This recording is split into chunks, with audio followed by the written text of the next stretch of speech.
حاج رمضان، يا حاج رمضان.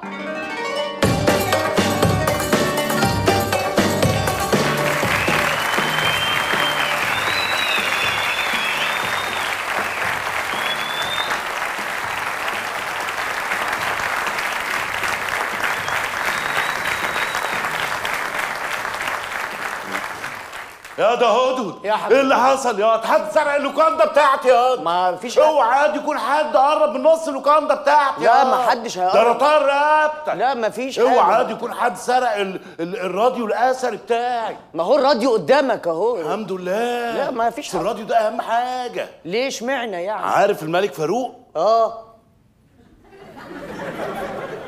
ايه جاي يعني الملك فاروق جاي ولا في ايه؟ مش عايز اوضح اكتر من كده. انت وغوشتني والله. المهم يا ده انت عايزني في ايه؟ يا حاج رمضان انا بشوف العجب النهارده يا حاج رمضان. ايه اللي حصل؟ في حاجات يا غريبه عماله تحصل. ايه اللي حصل؟ النص اللوكاندا التاني بتاع اكرم اخويا. بتاع اكرم اخوك والولايه اللي مراته دي عندهم مطبخ واحنا ما عندناش. اشمعنى بقى هم عندهم مطبخ واحنا ما عندناش؟ يا دي الاهبل. المطبخ على العروسه يا مطبخ على العروسه؟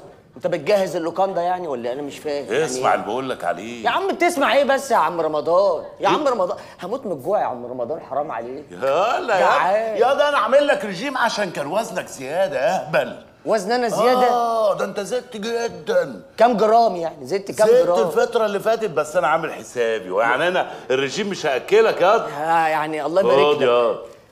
خد يا نصيبك إيه النهارده. بقى الجرنان ده؟ خد سندوتش طعميه. خد يلا يا سيدي. ده سندوتش طعميه؟ بالطحينه. بالطحينه؟ انت مديني الطعميه على كارت ميموري يا حاج رمضان؟ اشترك في باقات واتشت الشهرية بتبدأ من 14 جنيه و99 قرش، وباقات سنوية بتبدأ من 149 جنيه و99 قرش.